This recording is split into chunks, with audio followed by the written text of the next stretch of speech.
Bismillahirrahmanirrahim. Assalamualaikum warahmatullahi wabarakatuh. Waalaikumsalam warahmatullahi wabarakatuh. Selamat pagi anak-anak ibu semua. Pagi Bu Guru. Gimana kabarnya pagi hari ini?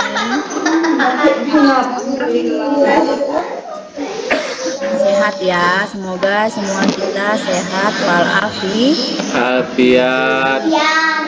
Nah, sebelum kita mulai belajar, mari sama-sama kita Ibu absen dulu ya, lupa. Ibu absen dulu biar nanti tahu siapa yang hadir dan siapa yang tidak hadir. Ya, baiklah Ibu absen dulu. Handayani hadir. Hadir Bu. Ini ya Bu, Elvira hadir. Hadir Bu. Aida. Erlin. Jangan masuk. Kemarin pun sama Ibu nggak masuk ya. Sakit ya Bu? Berarti masih sakit ya? Iya Bu. Ya, nanti kita ke rumahnya ya. Sudah berapa hari nggak sekolah karena ya.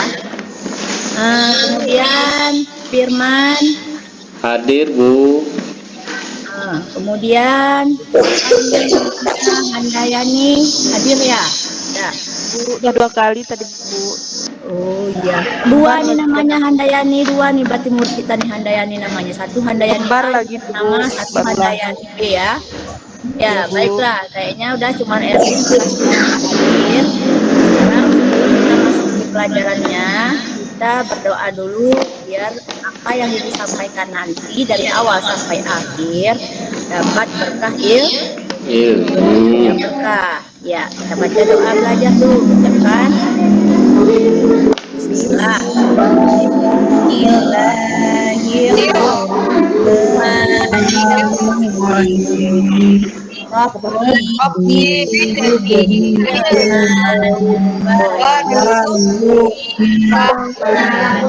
Katakan artinya.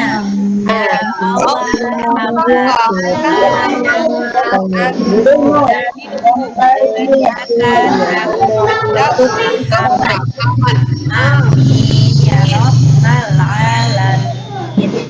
Nah, anak-anak ibu sekalian yang soleh dan soleha, minggu lalu kita belajar tentang ini masih tentang anak soleha, anak salih, anak yang salih maksud ibu. Nah, kemarin belajarnya tentang jujur. Nah, itu ciri-ciri, salah satu ciri-ciri dari anak soleh. Jujur artinya, siapa yang masih ingat? Jujur tidak berbohong Bu. Ya, benar sekali. Selain itu ada jawaban lain? Berkata yang sebenarnya.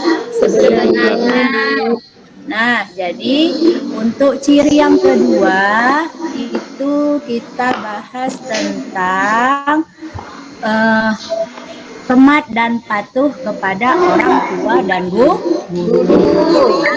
Kata hormat dan patuh itu merupakan ciri anak yang soleh dan perilaku yang baik yang harus dilakukan.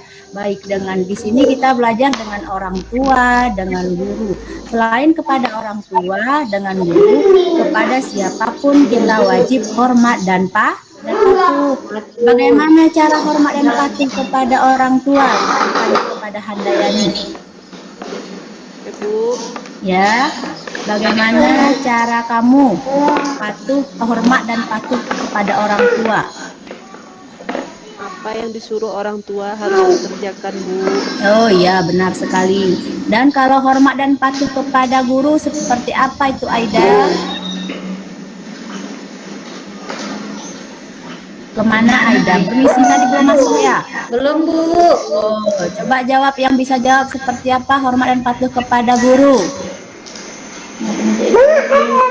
Ya, mengerjakan tugas apabila diberikan oleh guru PR atau tugas-tugas latihan lainnya.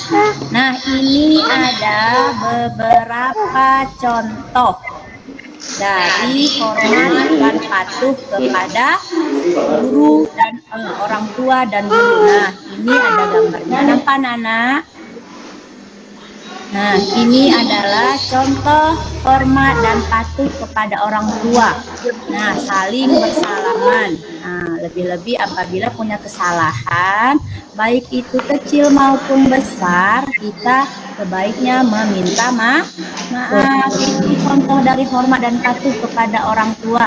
Selain yang disebutkan kawannya tadi, mendengarkan semua perintah orang tua selagi itu baik. Semua juga perintahnya dikerjakan, kalau tidak baik ya tidak kita kerjakan. Tapi namanya orang tua tidak mungkin menyuruh anaknya melakukan perbuatan-perbuatan yang tidak baik. Nah, yang di bawah ini salah satu contoh dari hormat dan patuh kepada guru. Sebelum masuk kelas, sebelum pulang, Mbak dibiasakan bersalaman dengan ibu guru. Nah, seperti di gambar ini contohnya.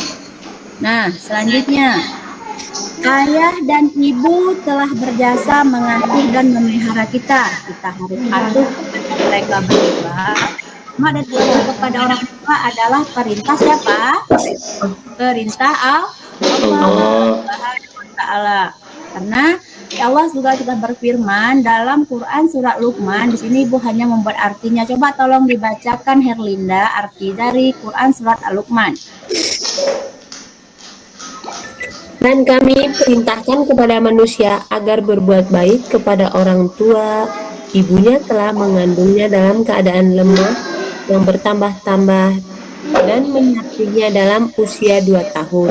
Bersyukurlah kepadaku dan kepada orang tuamu, kepada aku kembalimu. Nah, itu firman Allah dalam Quran surat Luqman ayat 14. Nanti bisa lihat ayatnya. Di sini jelas dikatakan bahwa kita harus hormat kepada orang tua, baik itu ibu yang telah mengandung kita, melahirkan kita, menyusukan kita, sampai beliau tidak tidurnya istilahnya tidak lama terbangun. Tak mungkin kan kalau bayinya nangis dibiarkan saja, pasti terbangun untuk menyusuinya. Sekarang kita lanjutkan sama-sama. Siapa yang bisa baca doa kedua orang tua dan siapa yang sering membacanya?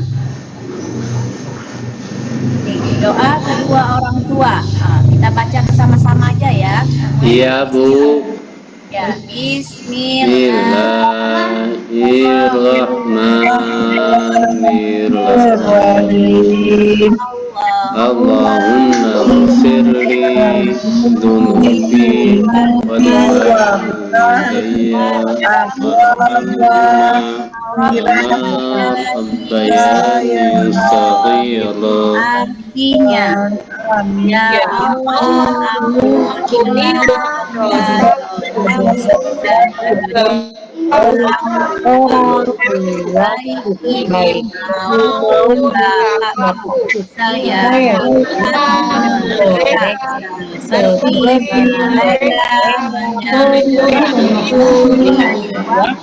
kecil. Nah, doa kedua orang tua ini baik kita baca setelah sholat fardu. Karena dengan membaca doa kedua orang tua itu bisa membantu orang tua baik bisa masuk ke surga. Nah, sekarang kita lanjut ke ini dah, pengertian hormat dan patuh. Tadi kan kita sudah membahas tentang orang tua. Nah, sekarang kita lanjutkan dengan hormat dan patuh kepada guru. Itu dikatakan orang tua kalian di sekolah dengan ibu di rumah, atau lagi kepada ibu dan bapak. Sedangkan kalau di sekolah harus hormat dan patuh kepada guru, baik itu bapak guru maupun ibu guru. Siapapun yang memberi ilmu kepada kalian harus dihormati dan dipatuhi selama peraturan yang mereka berikan itu baik dan bernilai positif. Hormat dan patuh pada guru merupakan sifat terpuji yang harus ditanamkan pada setiap anak didik. Guru adalah orang yang memberikan pelajaran atau guru adalah seorang pengajar serta pendidik yang mendidik dan orang yang memberikan pelajaran terhadap sesuatu yang baru. Nah, jadi guru selain memberikan mendidik kita mulai dari yang bisa baca sampai yang tidak bisa baca, mulai dari yang bisa yang tidak bisa berhitung jadi bisa berhitung.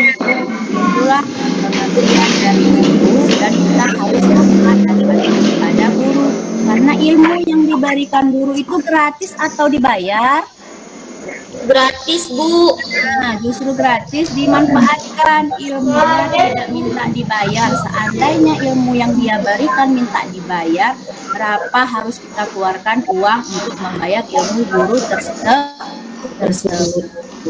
Ya. Ya, dari hormat dan patuh kepada guru, kepada orang tua tadi, ada yang mau ditanyakan atau ada yang melawan nggak sama orang tuanya? Kalau ada tidak boleh ya, tidak boleh melawan kepada kedua orang tua. Melawan kepada kedua orang tua itu Allah juga tidak suka. Ridhonya Allah ada di ridho kedua orang tua. Baiklah, kita masih membahas kembali tentang guru. Nah, di sini ada beberapa contoh cara menghormati dan mematuhi guru. Saat bertemu guru, biasanya kita ucapkan apa, Nak? Assalamualaikum, Bu. Ya, kemudian Menanyakan kabar, Bu. Salaman, Bu. Bersalaman, Bu. Wajah yang berseri, tidak boleh mukanya jeruk. Tahu kan kulit jeruk purut? Ya. Kemudian saat guru memberikan tugas atau PR, hendaknya kita seperti apa? Mengerjakannya, Bu.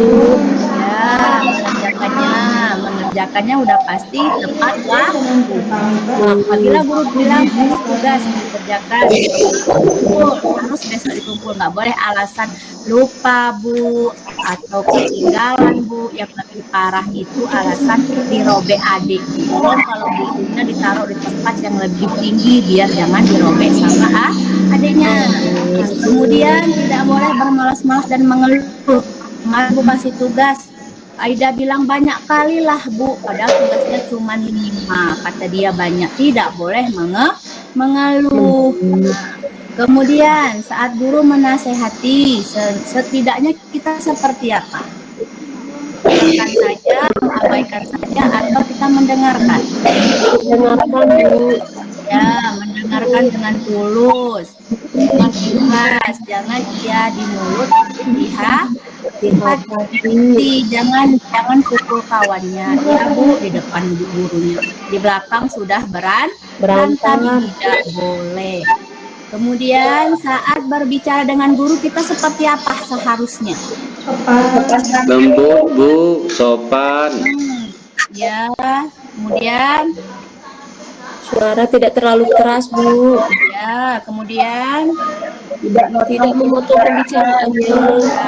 ini yang ketiga ini kalau kita lakukan itu kelas akan terasa nyaman. Nah, kalau ibunya lagi menjelaskan terus kalian berbicara di belakang suaranya pun lumayan keras, konsentrasi kawan yang lain. Ini jangan dilakukan kalau bisa mengganggu yang lain. Kemudian itu sedang mengajar nih seperti Bu Niha. Kemudian kita seperti apa? Duduk tenang. Ya, kemudian Tidak berbicara sendiri. ya, kemudian nah, ya, jadi di sini saat guru sedang mengajar, duduk tenang dan tidak mengganggu teman, tidak berbicara sendiri sehingga berisik atau gaduh. Memperhatikan pelajaran di sekolah sekolah. Nah, jadi dari kelima contoh ini, Ibu harapkan bisa diterapkan. Jangan sampai dilanggar, karena itu tidak termasuk ciri-ciri anak soleh. Siapa yang mau jadi anak soleh? Saya, Bu. Oh, masa cuma Handayani sendiri yang lain, Bu? Diana? Saya pun, Bu. Oh, semua pinginnya jadi anak soleh. perempuan soleha. Nah, biar lebih semangat. Kan masih pagi kok udah nggak semangat. Nih, bagaimana ini? Kita tepuk anak soleh dulu ya, boleh ya? Iya, Bu. Ya, kita tepuk anak soleh yang semangat. Tepuk anak soleh.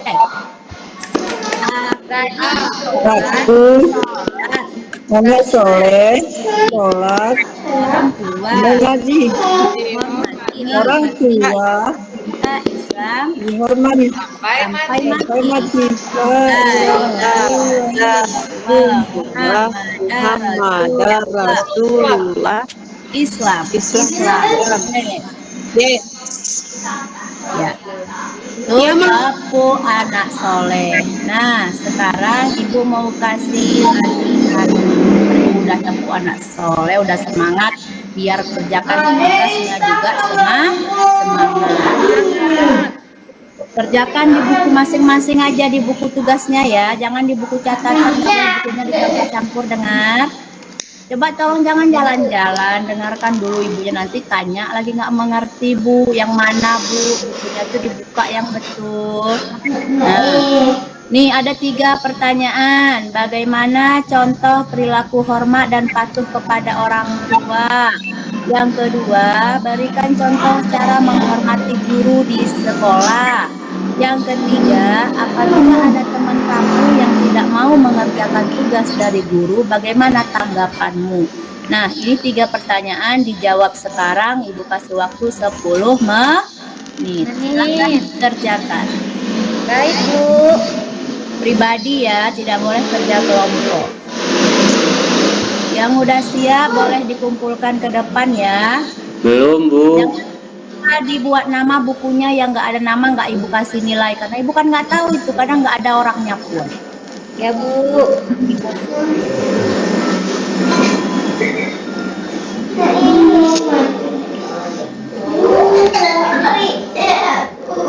Udah bisa dikumpulkan. Udah siap, Bu. Satu orang aja maju, kumpulkan, taruh di meja Ibu. Sebentar lagi Ibu nilai. Sambil terkumpul semua. Jangan lama, karena kita mau istirahat. Sudah? Sudah, Bu. Nah, baiklah, karena sudah dikerjakan. Nah, ini jawabannya bagus-bagus nih. Nah, bagaimana contoh perilaku hormat dan patuh kepada orang tua? Ya, membantunya di rumah ya, memberikan ini tugas sekolah. Ya, kemudian tanggapannya ada yang siapa yang jawab di mau apa ini? Apabila ada teman kamu yang tidak mau mengerjakan tugas guru, bagaimana tanggapannya? Kenapa ada yang jawab dibiarkan saja karena dia memang bandel? Siapa jawab tadi nih? Firman, Bu. Oh, jangan. Kita sebenarnya harus menasehati, menasehatinya terbilang pada dia. Dia pasti harus dikerjakan karena semua bernilai. Nah, dari pelajaran yang sudah Ibu ajarkan tadi, dari pengertian patuh hormat dan patuh kepada guru, contoh hormat dan patuh kepada guru orang tua, doanya sudah ada, kita ambil kesimpulan. Minta siapa yang bisa ngambil kesimpulannya? Untuk anak Ibu, perwakilan 1 orang aja, karena mengingat waktu kita mau istirahat. Siapa bisa ngambil kesimpulan dari pelajaran kita hari ini? Kita harus patuh sama orang tua, Bu. Oh ya. Kemudian lainnya ada? Mungkin ada jawaban lain? Sebagai seorang muslim, kita harus menghormati orang tua kita, Bu. Oh iya ya. Ya, benar sekali. Nah, jadi ini kesimpulannya, sebagai muslim dan muslimat, kita harus memiliki sikap hormat dan patuh kepada orang tua dan guru. Karena itu merupakan perilaku yang terpuji, harus diterapkan dalam diri kita, dan itu termasuk ciri dari anak soleh. Tanya siapa mau jadi anak soleh? Semua jawab iya, udah jelas pasti iya. Dan kalau memang mau jadi anak soleh, ya harus ada sikap hormat dan patuh. Nah, mungkin sampai di sini aja pembelajaran kita. Untuk pertemuan selanjutnya nanti kita akan bahas masih tentang bab yang sama, ciri dari anak soleh, satu poin lagi yaitu tentang menghargai bersama. Baiklah, sebelum kita tutup, kita ucapkan alhamdulillah Ya Rabbil Alamin. kita doa keselamatan dunia dan Akhirat. doanya. Bismillahirrahmanirrahim. Rabbana atina fid dunya hasanah fil akhirati hasanah wa qina adzabannar. Amin. Terima kasih anak-anak ibu semua. Semoga apa yang disampaikan tadi hari ini khususnya dapat bermanfaat bagi kita semua. Terima kasih ya. Assalamualaikum warahmatullahi wabarakatuh. Waalaikumsalam warahmatullahi wabarakatuh.